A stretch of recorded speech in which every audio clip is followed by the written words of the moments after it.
And welcome to tonight's workshop focused on how to write a better resume. We have our speaker, Michelle Kuo, who's here to talk to us. She is the founder and managing partner of Jump Search, which is a recruiting organization here in the state of Utah. She has recruited and filled positions for some of the biggest companies in the state and in the world, companies that you will have heard of, and really famous names. And she also is a very strong, the reason why we especially wanted her to come to us and talk to us tonight is because she's a great advocate for increasing diversity in our organizations, helping women find better pathways forward. She's been involved with the Women Tech Council and a lot of other fantastic organizations. So Michelle, I'm just going to turn the time over to you, and thank you so much for being with us tonight. Yeah, appreciate the introduction, and I can I'll share my screen, and then I think will you still be able to see me, or will it just be the screen? If depending on how they have their own view set up, I think they should be able to see you down the side, so they should be able to see your face and then your slides. Okay, I mean, and I like to see people, so hopefully I can still see everyone. So I'll go ahead and just share it, and then if anybody has any questions, so as a kind of a quick rule, like I really want this to be interactive. So if you guys have any questions, don't be afraid to jump in. Like this is, this session is really for you. So don't feel afraid to be asking, silly questions, maybe just something that you think that people, it's just obvious questions. Yeah, jump in, feel free. I really made this so that it's interactive more so than me just talking, because I would prefer everyone to talk than for me to just present to you guys all day long. So anyways, and I prefer that too. So would rather have you guys chime in whenever you have a question. So let me give you, I'll share my screen now, and then I will give you a little background on me. So as Robin was saying, I run a search firm called Jump Search, and so we've been here since 2012. I moved here from LA, and we help companies in Utah build high performing teams. Typically we work with tech startups or hyper growth companies. And as Robin mentioned, some of the companies that we've worked with have been like Chatbooks, Lucid, Qualtrics. Those are probably the bigger ones that you'll recognize. We started working with a lot of them when they were about like 50 to 100 employees. Now, a lot of them are like 800 to, I think Qualtrics is maybe what, 1,500 or 2,000. So a lot of them have exploded. Some are smaller, so ones that you may not have heard of, but they're all based here in Utah. So, and before I get started, I think maybe just quick thing. So kind of my background, I mean, I've been doing this for 13 years. I've worked with, it's been thousands of, I do see a lot of resumes. So I've seen what has been effective and what has not. So again, if you have any questions, feel free to jump in. And I have a couple of samples here. We'll walk through them. And yeah, if there's any specific scenarios, definitely feel free to jump in. So I'll start off kind of what a definition of resumes. I know everybody knows what a resume is, but it sounds no-brainer, but a lot of people do not really know what a resume truly is. So think of it, a resume as kind of a brochure. So it's a 1 or 2 page brochure. It highlights all the things, basically all the benefits about you, your education, your highlighting experience, skills, tools and things that you know. So we're not thinking catalog, we're not thinking CVs. So you definitely don't want a 5-page resume. A resume is really a condensed version. And resumes are really kind of to get you in the door. It's not to get you the job offer. So you want to make sure that you're focused on getting someone's interest. And we'll talk about it later, but really kind of those key words to make sure that you're getting in the door. So mention not CVs, keep it concise, but with lots of details. I would recommend 2 to 3 pages. And 1 page is a little bit too short. Anything more than 3 pages, you start to get to the catalog version of your resume. And most people will, when I look at resumes, I look at the first page or 2. I do a quick skim. So it's whatever's at the top of the page. is most important, not at the very bottom. So if there's anything relevant, you know, and kind of the most recent experience, definitely put it at the top, don't put it at the bottom. Another thing to mention is, you know, a lot of people think resumes are a list of things that you did, like sorting through papers and, you know, processing information and kind of your job duties. It really isn't. Like you don't want to come in with your resume looking like a job description. And so a lot of times people do that. You know, this is probably 90%, 80, 90% of the folks will do that. They talk about, you know, I did this and I did that because this is part of my job duties and my description, but they don't actually accomplished. And so when you talk about the things that you've accomplished, so, you know, maybe it's sales, exceeded sales quota over 100% compared to, you know, other people in my company, that shows a lot. It shows a lot of initiative. It shows that you set yourself apart from other people. And that's really important because everybody else puts job duties, and you definitely want to talk about the things that you've accomplished in the roles that you've been in. So those are very specific to the roles that you're looking for. And I don't know what everybody's, maybe Robin has a question. What are most people going after in terms of the types of roles? So we have some variety here in this room, but definitely a lot of our students are at the beginning of their tech career. So they're looking at more entry-level roles. But a lot of them have long career history in other industries. And so that's one of the things that we're going to talk about in terms of how to highlight. I mean, that's one of our questions, is how to highlight those transferable skills and accomplishments into a new industry. But we're looking at entry-level roles and junior developers, software testing, even tech support or CX, different things like that. So. Okay, that's good to know, because yeah, that gives me a good idea, you know, what to kind of include in there.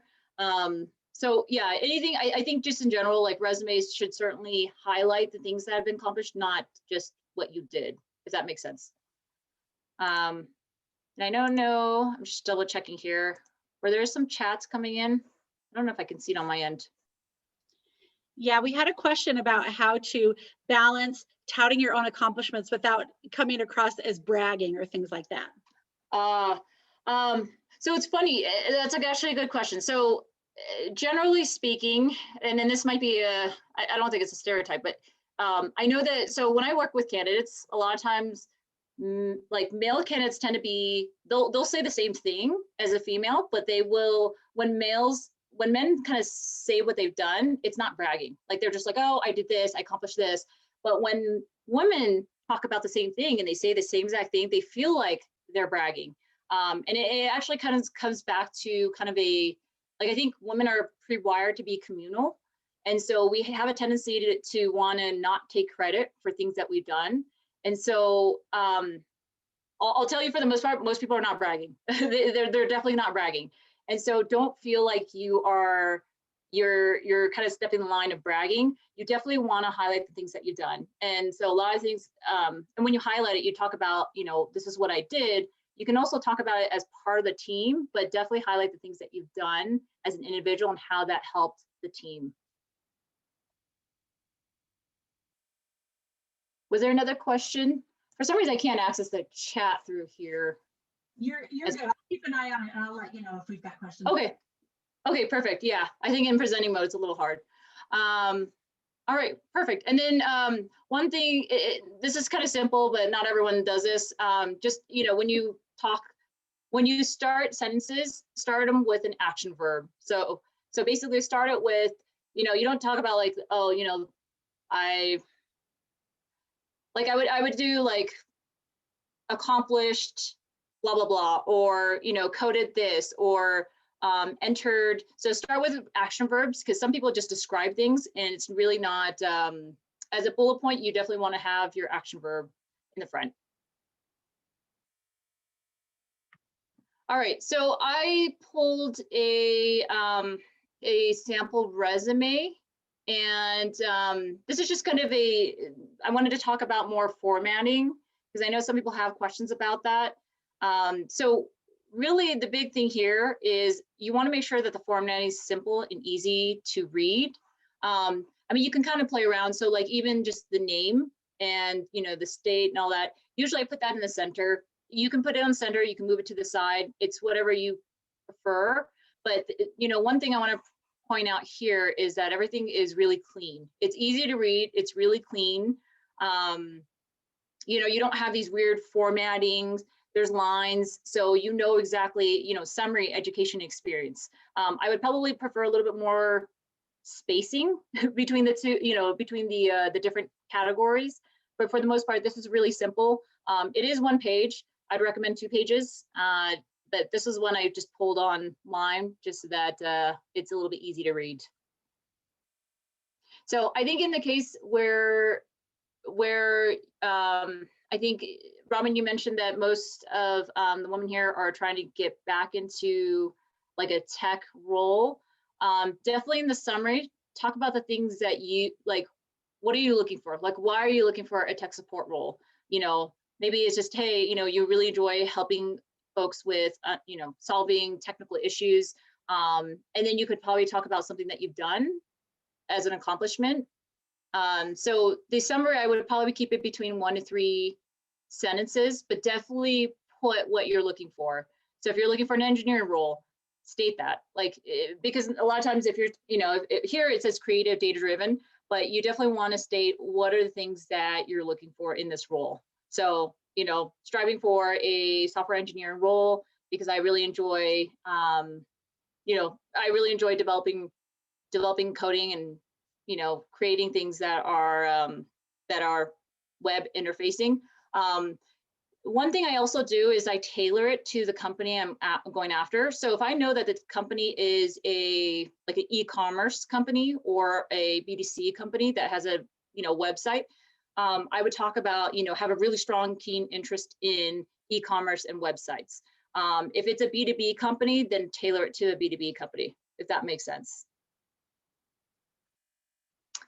The other thing, so education, I usually move that to the bottom.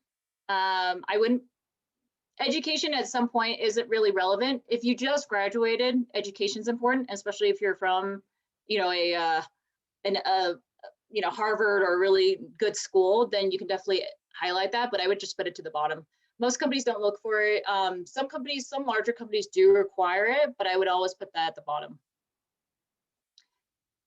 And then kind of the next thing is experience. So the way I usually do it is, the company, and then you put the title. And then of course, again, kind of just listing out all the accomplishments that you have. So this person actually in this resume, you can kind of see what they've done on, in terms of the projects. So they put numbers. You want specific numbers and accomplishments that you've had. They talk about kind of the SEO, the WordPress, so things that they've done with specific tools. And so a lot of companies want to see the tools that you've worked with, as well as what you've accomplished, and numbers are always really, really helpful.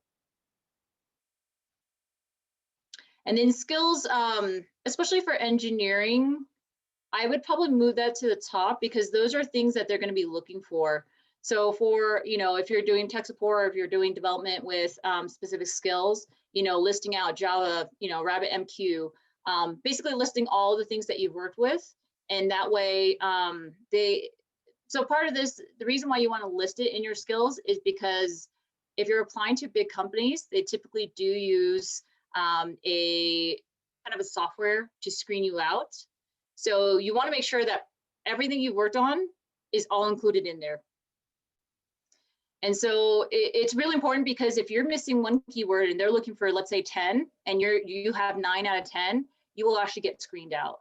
So it is really, really important that you do include everything that you've worked with and don't miss that, because that will actually be a deciding factor whether or not you get in the door. And Michelle, can I ask you another question about keywords? How do you know, I mean, you said that you tailor this for different companies and different jobs. How do you know what keywords you need to be including? And is it just I know if there's like a software tool or something, you list everything that you know, but are there other types of keywords that we also want to be including? So yeah, it's a good question. So I think, definitely you want to include all the tools that you worked with. I think in terms of other key tools, so I'll talk about that when you're looking at job descriptions. That'll be kind of towards the end here, but we'll talk about kind of when you're looking at job descriptions, what are the things that they're looking for? And I actually pulled out marketing job descriptions, not engineering. So we'll have to kind of work with that, but just as a heads up, we'll talk about that. No, and that's great. I think just teaching us the basic principles of how to do it will be great. Another couple questions that came up. Someone asked, even if they're pretty basic tools like HTML and CSS, those are kind of the basic level for developers. Would you still list those? Yeah, for sure. Yeah, it does seem really simple, like as a web developer, and it's kind of, it's given that you've worked with a CSS and HTML. But the funny thing is that when recruiters aren't, so a lot of recruiters are not technical, even if they're technical recruiters. Like I'm a technical, like I started out my career in technical recruiting. I understand it at a high level. I just don't understand it at a very deep level. Like I don't code. And so knowing that, like I can look at a resume and I can assume certain things, but I know that a lot of recruiters, sometimes they just stepped into the technical recruiting role. There are recruiters that have been in recruiting for 10 years and have never done technical recruiting. And so a lot of times they are kind of following a script. So if you don't have HTML, CSS, one, you're not going to get through the software that a company would be using to screen your resume. And the other thing is that a kind of a junior or a technical recruiter that's not very strong, they will just kind of pass up your resume. So they may just look at it and be like, okay, well, it doesn't have HTML, CSS, pass. So definitely yes. That's a great point. That we shouldn't assume that the recruiter knows what skills would build on other skills, right? They don't. They don't always know. So and I think technical recruiting is definitely one of the harder ones. But you can't assume that because the recruiter, you just don't know who the recruiter is. And so the recruiter just might be just looking for keywords, and a lot of times they are. So you just want to make sure that it's just clear. It's, it's there, it's in the skills, it's in, you can even talk about it in the bullet points that you have. We had one more question come up. What do you mean by using numbers in the descriptions? Can you talk us through that a little more deeply? Yeah, so numbers, when I talk about numbers, I'm talking about figures. So this is probably more so for like marketing, sales, ops, finance. A lot of times there's numbers, there's metrics to hit, there's data. And so those are probably more relevant for that. And I think in terms of, one thing I've noticed with engineering is when people talk about, increased site effectiveness by, I don't know, 125%, decreased latency or, kind of the website from like 6 minutes of processing to, 30 seconds. Those are really tangible goals. And when someone actually talks about it and they tout about it, like I can tell that they're really strong. They know what they're doing. They've done something, they've accomplished it. Those are really strong resumes. Whereas people who just talk about, just program this or, develop a website, kind of more job duties, that sets the person who talks about the concrete examples and accomplishments as well as numbers, that sets them apart, like much, much farther apart than somebody who just talks about what they did. Perfect. Thank you so much. Yeah. That's a good clarifying question. You're probably like, what numbers are there? All right. So I know, Robin, you had mentioned that there are probably some questions around how to kind of address concerns in a resume. So I want to kind of talk about that. And then I'm sure if there's any additional questions, feel free to jump in. So resume gaps.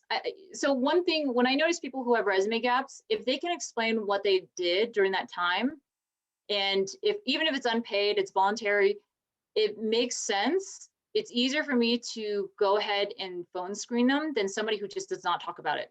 So for example, if someone took like a 2-year sabbatical and they say, took a 2-year sabbatical, traveled the world, learned about different cultures and languages, explore, expanded my horizon. Like for me, I would be like, this is awesome.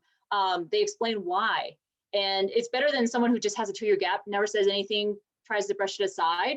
That is something. So if you have a good explanation why, and you can put it on your resume if you feel comfortable, that helps you, because any recruiter that has too many concerns, they're going to pass on your resume. So you want to make sure that your resume does not have questions or concerns because the more that it does, the less likely they're going to want to talk to you. So Michelle, let me ask a follow-up for that one. If I understand how you can explain that in a phone screen or something like that, but where do you literally put it on the resume? Is it within the experience? If you're doing like a chronological resume, do you just put a career break, or how do you physically do it on the resume? Yeah, so I have seen this with folks that will, so they usually like they'll list, this is they'll list like, hey, current position, and then they may say there might be a 2-year gap. So it'll just follow the same format, and then it'll say sabbatical, 1-2-year sabbatical, and then it'll talk about, specifically what they did. And actually it makes the person interesting, because if you can say, hey, I explored this, opened my horizon, traveled to Thailand, Myanmar, all these European countries, South America, traveled around the world twice, like that makes it makes a good conversation for someone versus, if they just left it blank. Does that make sense? And so, I would prefer to see that. It makes that person interesting. It feels like they did something with their time, and they weren't just kind of sitting around and doing nothing. If that makes sense. I have a question too. So, I mean, I have this, I was home with my kids for 7 years, and a lot of our tech moms have that kind of saying they took a career break for a family. Yeah. How would you suggest to put that on a resume? Do you suggest to put, so like a career break in that sense? What would you, how do you recommend we kind of treat that? Yeah, I think so. And yeah, and I see that a lot of people have been kind of at home. If there's anything that you did while, if you took kind of a 7-year break, if there's anything that you can talk about with like volunteering side projects that are related to what you're going after, that really helps. Even if it's unpaid, even if it's just side projects, like you might kind of minimize it, but you want to just bring out like, what are the skills, like what were the key skills that you learned from that and using that. So hopefully that kind of, answers your question on that.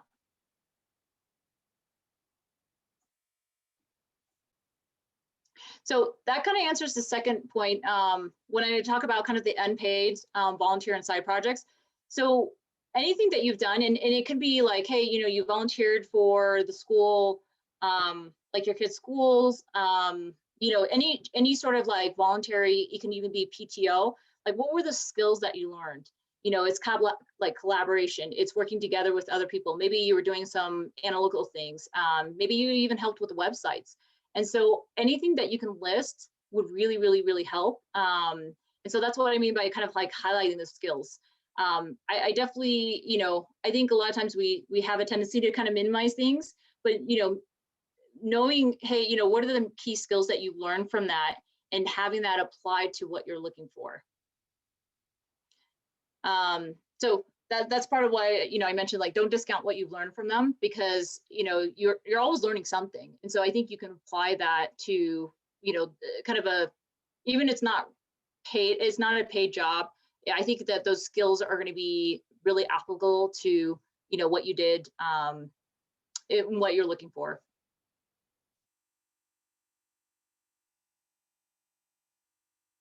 Robin, were there any other questions or? Yeah, I've got a question, and I think this is probably relevant to a lot of the women in this group. Like, for instance, how to translate skills from one setting into a professional setting. So, for instance, we have a lot of women who've done service in their church, right? And they had like high level. They were actually filling executive roles. They were staffing an organization. They were running events. They were doing all these things, really valuable professional skills. But the language that we use to talk about those is church language. How do we find ways to translate those really valuable skills from church language into professional language? Yeah, I mean, so even if it's personal or like church, I think especially executive roles, like any leadership roles, a lot of companies like to look for those leadership skills. So those are things that you got to translate. So if you're organizing an event, like that takes leadership. That takes you delegating tasks, figuring out, what needs to happen, prioritizing, project managing, figuring out budgets. And so, all those logistical things, like if you can paint it in a way that, hey, it shows that you have those leadership skills, and even the title makes a difference. Like if you were an executive or, lead on whatever project or, a charity function, like those titles really make a huge difference versus just being like member of or part of or team member. Like you want to, like if you led something, like definitely put down that you were the leader of something or manager of, because people, when recruiters and hiring managers are looking resumes, they're looking for people who take initiatives. And so people who usually take initiatives are the ones that are leaders. I love it. And I think that's some of the places we can also add in those numbers. Even, if you were over an organization of 30 youth, or different things like that, those are some of the places where you can bring in some of the numbers and show, I wasn't just leading a couple kids in my neighborhood. This was a bigger project. I think that's a chance to make things a little bit more quantifiable and focus on those accomplishments. Yeah, and definitely, there's this thing called so I think there's it's called like a CARS method. So CAR, and basically it talks about the challenge, and you can, so you don't want to write a whole paragraph in your resume, but you definitely want to highlight and be succinct about it. But definitely there's a challenge, there's an action. So what did you do and the results? I would say that on your resume, you want to highlight the action and the results piece. I don't think you really need to talk about the challenge unless you want to, but I think that's more appropriate for interviews. You want to get in the door. And so you want to talk about what you did and then what the results were. So it could be even fundraising. It could be, maybe it was volunteer project, like you helped organize a bunch of people, and there were 100 or 1,000 man hours volunteered. So any side project that you did and whatever you did and how that impacted the community, I think those are really, really valuable skills. I wouldn't take it lightly because, it takes initiative, it takes, effort, it takes work to get to those points. And so, again, people could be sitting around doing nothing. Whereas like if you're doing all these volunteer projects, you're doing, you're leading these things, you're organizing, like that just shows a lot of initiatives. And that's exactly what they're looking for. It's taking that initiative, because if you're trying to break into a new industry, it takes initiative. So if you're just going to sit around and not do anything and hope that something will come to you, like no one's going to want to hire that. But if you show that you've taken initiatives, you've done all these projects, you've done all these volunteer things, it shows that you want to work and you want to transition your skills. Like that shows a lot. I love it. So we've got another question about how many accomplishments will we put in each section? Is there like a magic number of bullet points that you want to see? Yeah, that's a good question. So usually per each role that you have, I would say between 3 to 5. 1 to 2 is a little bit short, talking about kind of things that you've done. 2, you can get by, but if you have like 2 bullet points on each role, and let's say you have like 5 or 10 volunteering projects, it's a little too much and it's a little bit too short. So I would probably highlight maybe your top 5, projects that you've worked on, have like 3 really solid points. And that really helps to kind of illustrate the things that you've done there. And it gives you enough time to kind of talk about, hey, these are the things that I did. Here's what I accomplished. Here's the results.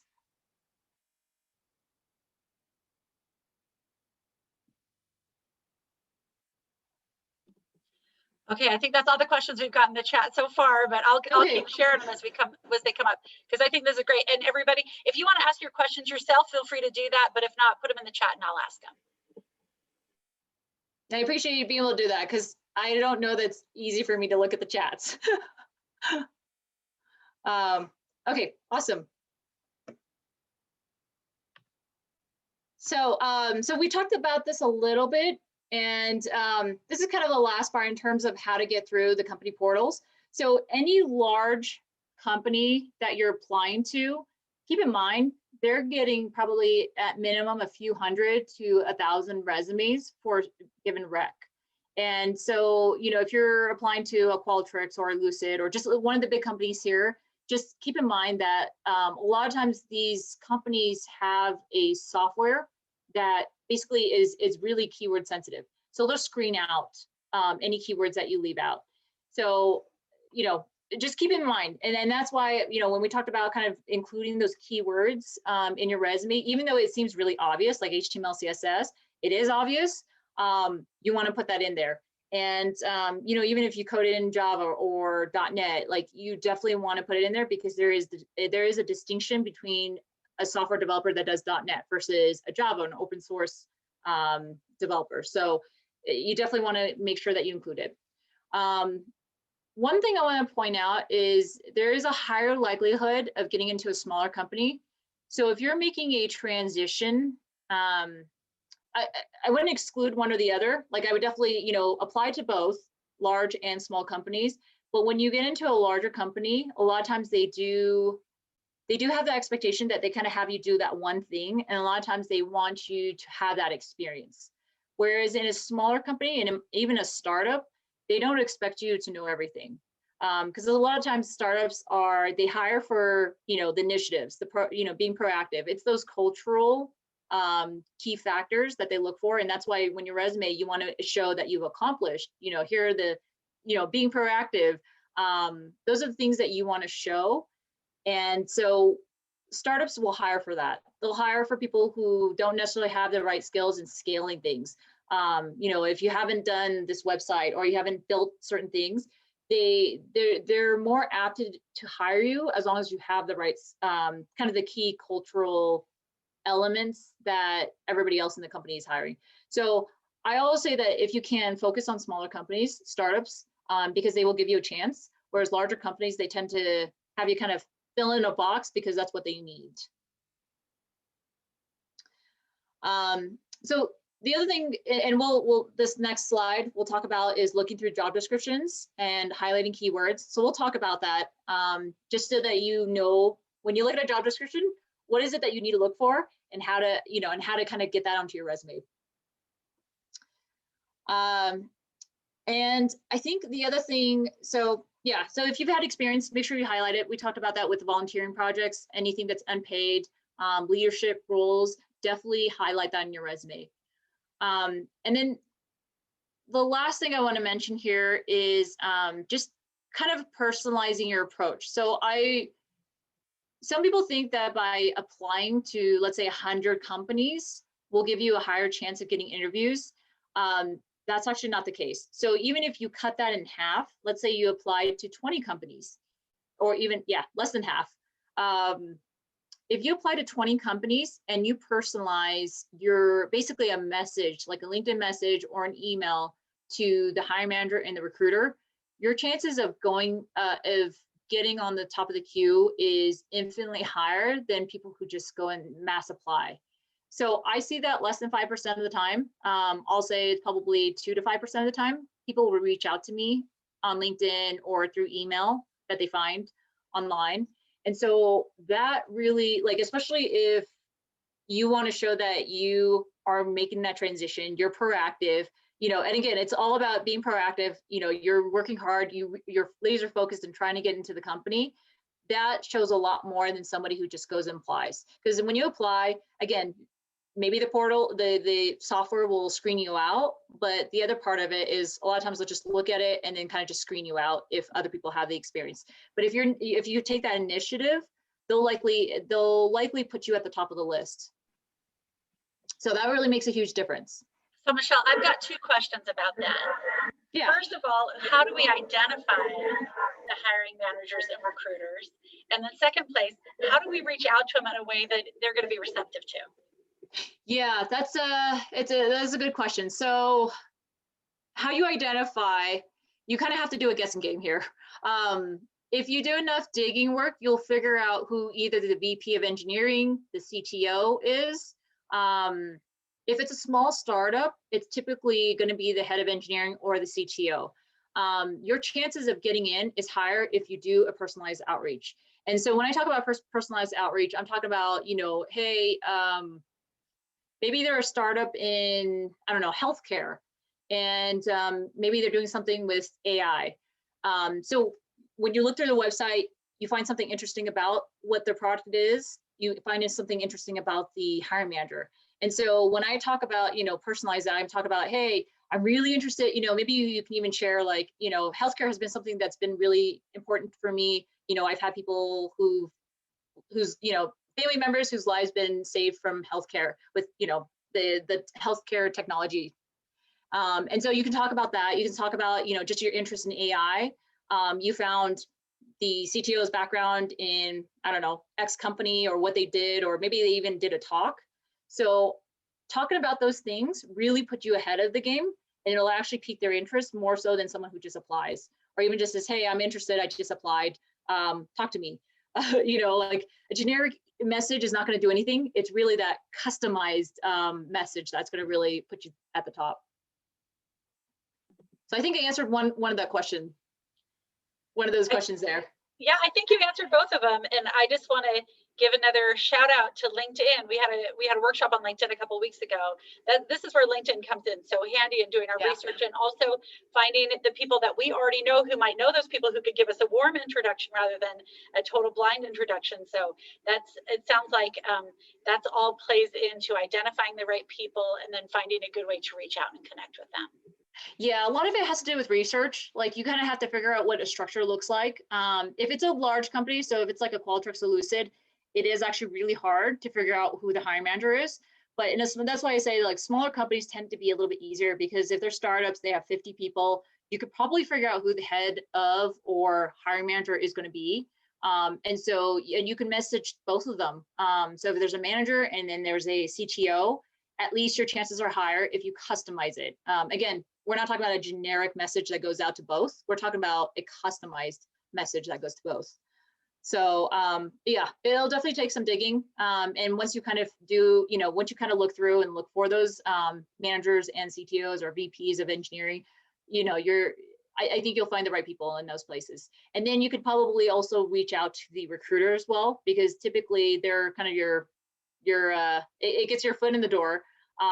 So, it doesn't hurt to message the recruiter as well. Perfect. Thank you so much. Yeah, I think I answered both of those questions fully now. All right, awesome. So, so this is kind of the last part in terms of the job description. Again, I took the marketing. I just kind of took a random job description, but this is kind of a sample of a marketing coordinator role. And so this is how it's kind of an exercise in how you take a job description, a job that you're going after, taking all the things that they are looking for and making sure that that is in your resume. So I've actually highlighted all the things that when I look at a job description. So this is what you have to do when you look for a job. I would print it out and then I would use a highlight marker and basically highlight all the things that you think are going to be important for this role. So basically these are the key words that a recruiter would use to screen you out in their software.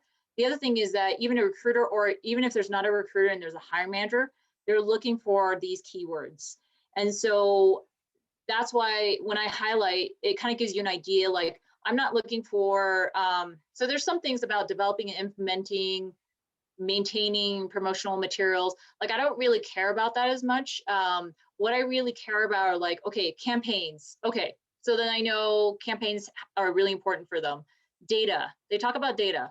They talk a lot about collecting and analyzing and summarizing sales data. So I need to make sure my resume reads that I'm tracking, collecting, analyzing, summarizing sales data. So it has to be very specific. If you haven't had that experience, anything to do with data will get you at least in the door, and really talking a lot about the data that you've worked with. Because if you look at the kind of the next line, it talks about research as competitive products. So this role is very analytical. They talk about researching. And so when you talk about that, you want to make sure that analyzing, researching, looking at different products, like you want to make sure that your resume talks about that. They do talk about planning meetings and trade shows. So these are some of the things that, I would make sure that are in my resume if I'm going to be applying for this. And then kind of the last half. So if you look at some of the skills, so if you're getting to tech support or engineer, it's the HTML, CSS, Java, any open source database, MySQL, Oracle. So really including the list of software that you've worked with, but also what you've done with them. because I want to know, did you develop, the kind of the data stacks, or did you pull data and kind of create a BI dashboard? So those are some of the things I want to know what you've done specifically with the software. So, and I highlighted the HTML, CSS, JavaScript at the bottom. But yeah, I don't know if you guys have any questions, but this is kind of a good summary of all the things that I look for when I'm looking for a job, and when I'm looking at a job description, and then when I'm translating that to what I look for in a resume. I love that. That's so helpful to see it visually highlighted and everything, to see the process that we can go through individually as we're trying to make sure that our resume is really tailored to the job that we're applying for. Yeah. And this is what I mean by like tailoring your resume. Like you don't want to go in blind. You want to see, okay, what are the jobs that you're going after? Then pick like 3 job descriptions that you feel like that's exactly what you're looking for, and then going and highlighting it and tailoring your resume to that. That'll really get you in much better than you just kind of creating something out of scratch. So we had another question come up in the chat. Paulette mentioned that she received a bunch of kudos from her coworkers and bosses and things like that at her current job. How can she highlight something like that on a resume? I think that, so if there is recognition, so usually you have, let's say you worked at a job and then you have a couple bullet points of like accomplishments of what you've done. At the bottom of that, I would actually list out, received accolades or received kudos or received recognition. That's one of the things I would say, is that received a lot of what's it called? A lot of accomplishment, or I'm like losing my words here. Received recognition for the specific project that you accomplished. So I would definitely put that in there, because that shows that and even if it's compared to other people, like maybe other people didn't get the accolades or the recognition, like that really shows a lot. So like in sales, they have like President's Club. So anybody that says President's Club, usually it means that they're 100% and above in their quota. So that sets them apart from everybody else. So if there's a way for you to talk about how you're setting yourself apart from others, that really helps.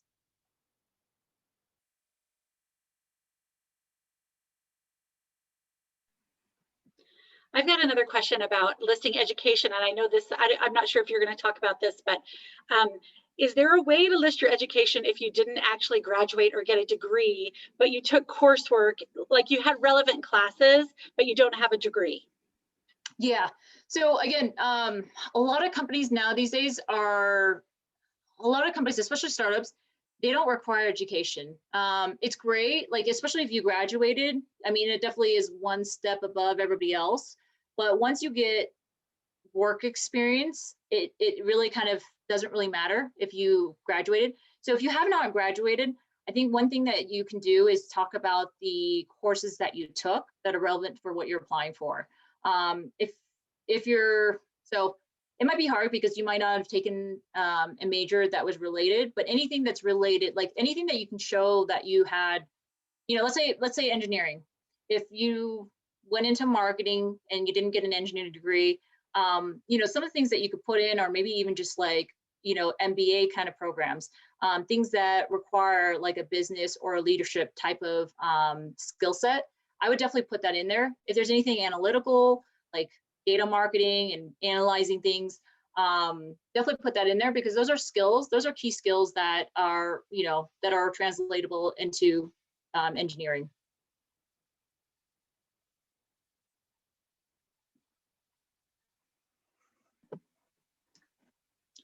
Bethany, did I bring up all your questions that you were asking today in Slack? You covered it all. All right. I don't know if there's any other questions, and I think we're actually nearing the end of this. So if there is any kind of further questions, I just want to make sure I covered all the questions that you had, Robin, through the email. So I tried to I try to make sure that I categorized it, but also just kind of answered all of them. I would love, if you don't mind taking just a minute, I would love to take like a standard bullet point that someone might have written that just talks about their job descriptions and help us turn that into showing accomplishments. So for instance, if I had a job, I'm working with a client right now, and she's working as an admin, and her her job her bullet points are like managed files, maintained systems, answered phones, greeted guests, things like that. But she has accomplished a lot of great things. What are some of the things that she can drill down in her own experience and memory to identify what were her real accomplishments, and then translate those job listings, job duties into accomplishments? What's a process that we can go through to do that? Yeah. So this takes, I mean, it takes a little bit of time to kind of dig into all the projects that you've done, but this is the work that you need to do when you create your resume. So all the things that you listed about all the things that she did, like picking up phone calls, greeting people, I would take it all out. Those are things that are, again, job duties. They're not accomplishments. I think the things that she needs to think through are like, what are the special projects she worked on? You know, what were the meaningful things that she did? So even if she, let's say, you know, even if she answered phone calls, maybe the meaningful thing was like she created lasting customer experience where, those, I don't know, let's say she brought in 10 clients because of her customer service experience and just her relating with customers, she was able to bring in 10 leads each month. So anything that was a meaningful accomplishment, you definitely want to create that. And it could be out of what you did as a job duty, but there's always, like, if you did over and beyond, you're going to have other things that you can talk about. So that I'm just trying to think of other things, like, even if she filed paperwork, maybe what was the accomplishment? It's like, well, made, I don't know, saved the executive an hour each day by printing out and having all his schedules and things coordinated, as well as all his paperwork filed. It sounds kind of really basic at the top level, but when you think about the effects and the results at the bottom, that's the stuff that you want to get to. And so I think the thought process around it is you really have to think deeply about this. Like, you can't just be like, oh yeah, I just did this and this and this. It's like, well, what did you really do that was above and beyond, or what did you do and what did that result in? I love that idea. I can imagine us thinking, like, what were my 10 best days at work? What were those days when I really nailed it, when I really knew that I'd had a big win, and try to turn those into our accomplishments. Yeah. I've got another question about soft skills, which is something that women who are moms and maybe have taken career breaks, we often have those in great abundance. And I know that those are becoming increasingly important for a lot of hiring managers. When you're looking at tech roles especially, what are some of the soft skills that really set a potential hire apart, and how can we emphasize those as women who might be a little bit behind in some of our technical hard skills, but really advanced in those soft skills? Yeah, it's funny because when you bring up about soft skills, it really is like so I do see this a lot in startups, in smaller companies. Like, soft skills are really important because the whole culture, as they grow, your skills are going to be outdated because things change. If they're hyper growth, they're moving at a really fast pace.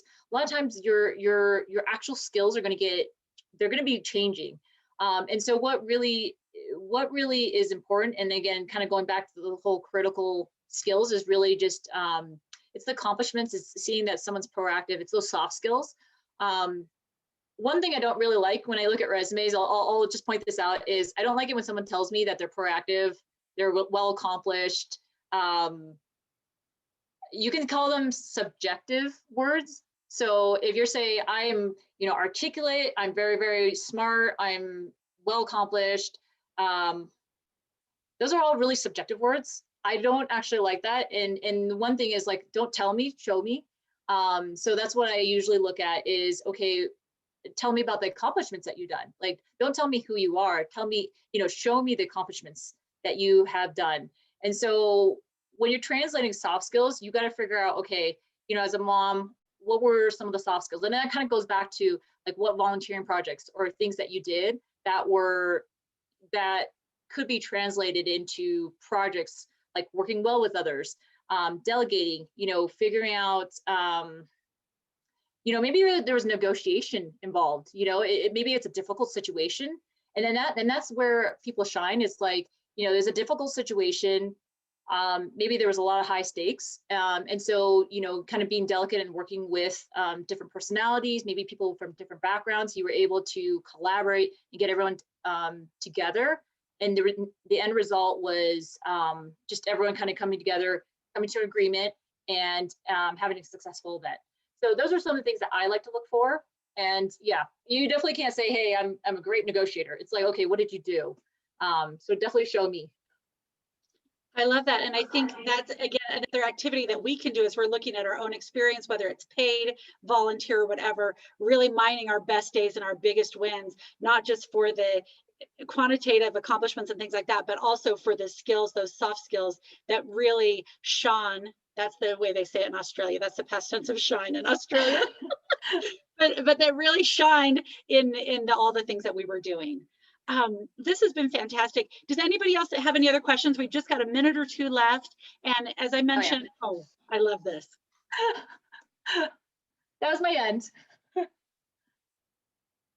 But yeah, I'm pretty sure everybody has it. It's kind of scary putting all this together, but I think that you know, it's one of those things that I think you get practice and you kind of put a lot of thought into it. I think it'll, you know, the end result's pretty good.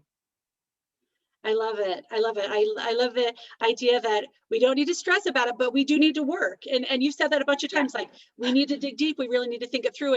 And so we get our first draft out there and say, hey, let's get some feedback on this, make sure that it doesn't have any errors, all those other, you know, things that should be basic and a given, but then really work on refining and honing this over the long term. And our resume is a living document. It's always going to be changing and growing as we grow and move through our own career experience. Yeah. And LinkedIn is kind of like, it's a reflection of it. I wouldn't put everything on there, meaning like your whole resume. I wouldn't just put it all on LinkedIn, but definitely, I mean, it makes it easy. You can do that. But if your resume is really long, I would just truncate, you know, I would just keep it in the last 5 to 8 years. So, you know, again, your LinkedIn is also, it is in many ways your online resume. So you want to make sure that you have all the details in there, your summary, what you're going after, and then also having picture, having a professional picture, because some people will have pictures of their wedding or with kids or side pictures that don't look really nice.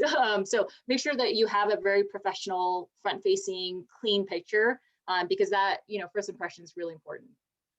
I love that. And I'm so glad you brought up LinkedIn, because again, I'm going to invite all of our guests tonight to reach out and connect with Michelle on LinkedIn, connect with each other. We're all working on building our networks and establishing these great relationships that are going to help us work together and move forward in our career. So Michelle, again, thank you so much for being with us tonight. This has been fantastic. And everybody, we're going to have more opportunities to work on our resumes, but get moving on them. Reach out to me for feedback and help. And we're going to refer to this video a lot as well. So thank you so much, everybody. Yeah. Hopefully I helped with everybody at least getting their first draft going. And then kind of to your point, definitely send it around. It helps to get multiple eyes on it and, you know, kind of just different iterations on it. But at least getting their first draft is always, it makes it easier once you have kind of that first draft. I forgot, I have one more question. I'm so sorry. What is your opinion on resume templates? Like if we go to like a Word template for a resume or a Google Doc template or other things like that, should we stay away from them? Should we use them? What do you think? I would definitely draft it in either Word or a Google Doc, but PDF it, because usually when you upload it, it starts to kind of, the formatting gets really funky when it is a Word doc. So I would always PDF it, so that way nothing gets moved around, things don't get deleted or weirded out. So yeah, the final version, I would PDF it. Great advice. But do you like seeing templates, like ready-made templates that people just plug their information into, or do you want to see one that's just more custom created just in Word or something like that? Or does it matter? Yeah, it doesn't matter as long as it's easy to read. Like don't go crazy with like graphics and all that stuff. Some graphics and simple to see. Like on the side, they'll have like, skills on one side, and then the others I've seen where it was a little too much, and they basically had like all these graphs, like 3 little circle graphs, and then they had all sorts of like colors, and it was just too much. So I would keep it as simple and easy to read. And you have to imagine recruiters will go through 10 to 20 resumes a day. So you just want to make sure that yours is easy to read, because they're just going through a bunch of resumes, and if the format is all off, it just makes it really difficult. Perfect. Sorry to plug that extra question at the end, but it was one I really wanted to ask. All right. Yeah. Thank you so much, everybody. Have a great day. Michelle, thank you for everything. And we hope to have you back again sometime. Yeah, Thank for you. sure. All right. Bye.